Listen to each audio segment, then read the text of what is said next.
In today's lesson, I'm going to talk to you about heterogeneous equilibrium, and we're going to introduce the concept of the reaction quotient and use it to predict what direction a reaction is going to proceed. So the first thing I want to do is talk about heterogeneous equilibria. And so these are reactions that involve solids and liquids. So the phases of the reactants and products are not all the same. So the ones we did in the previous lesson only had either gases or solutions, and we had all of the same things. Either they were all gases or everything was a solution, aqueous. Right. So in these reactions here, we have some solids and some liquids present as well. Right, and some of you may remember this from honors chemistry last year.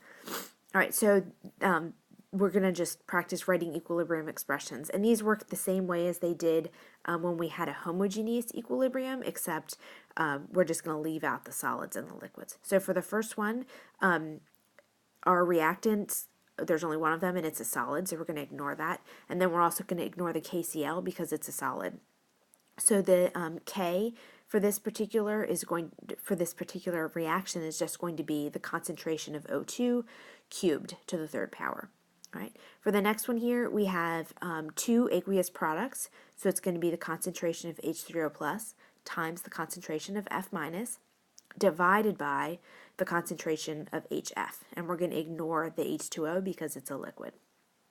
All right, and then the last one here, our equilibrium constant is just going to be the concentration of HF to the fourth power, and we're going to ignore the silicon dioxide because it's a solid, and then we're going to divide by the concentration of SiF4 times the concentration of H2O squared. So in this particular reaction, the, water is a gas, so it's included, but in the second one, water was a liquid, so it's not included.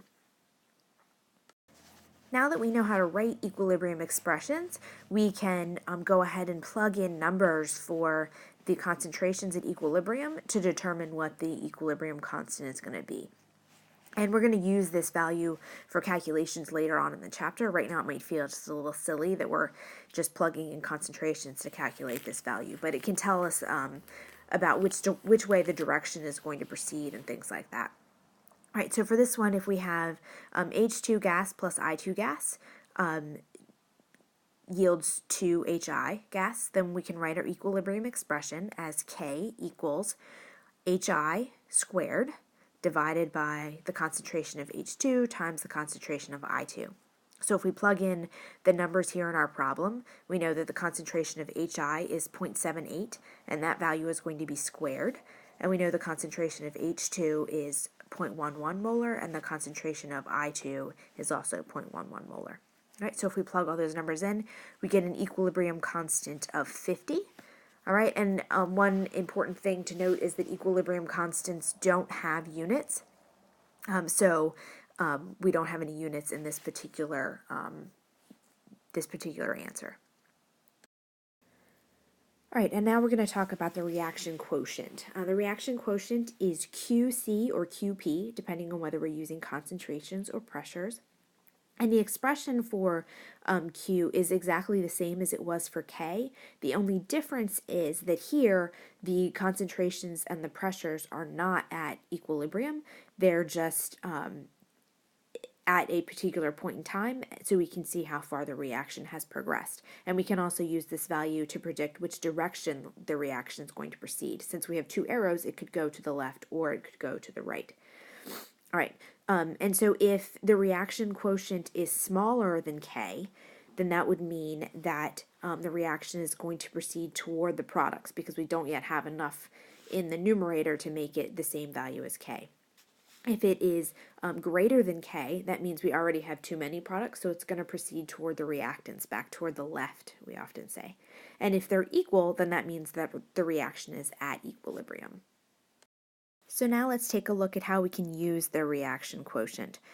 So in this particular example, we have a reaction NH4HS, which is a solid, breaks down to form NH3 gas plus H2S gas. All right, and the equilibrium constant for this is 8.5 times 10 to the minus 3.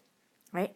So the problem tells us that we have a reaction mixture, and it contains the solid, and it has a concentration of 0.166 molar NH3 and 0.166 molar H2S. Right, so we need to first write the expression for our reaction quotient. So Kc in this case is going to be equal to the concentration of NH3 times the concentration of H2S, and we're not going to write the NH4HS because it's a solid. All right, and so then our reaction quotient is going to be 0.166 times 0.166, and if we multiply those, we get 0.0276 as our QC. Okay, so now you can see that QC is greater than KC, which is 8.5 times 10 to the minus 3. And so that means that some of our gases are going to reform into a solid, and we're going to shift toward the reactants in this particular case.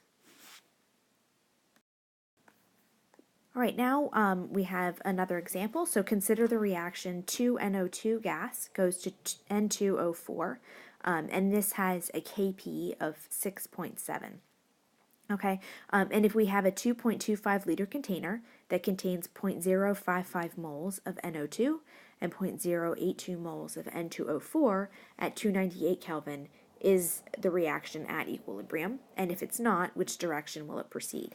Okay, so I intentionally threw one in here for you that uses a Kp, so to point out that sometimes you're going to have to calculate the value you need to plug into your equilibrium expression. So here, since we have a Kp, we need to have the pressures of each of the gases in atmospheres. So if you want to take a moment and pause the video and calculate them using PV equals nRT with the information given in your problem, and then replay, and we can continue on. Okay, so the numbers I got were that the pressure of NO2 is 0.598, and that's atmospheres, and the pressure of N2O4 is 0.891, and that's also in atmospheres. All right, so then if we write out our QP expression, we have the pressure of N2O4 divided by the pressure of NO2 squared. So if we plug in those numbers that I just gave you, you get 2.49 as your QP for this particular reaction.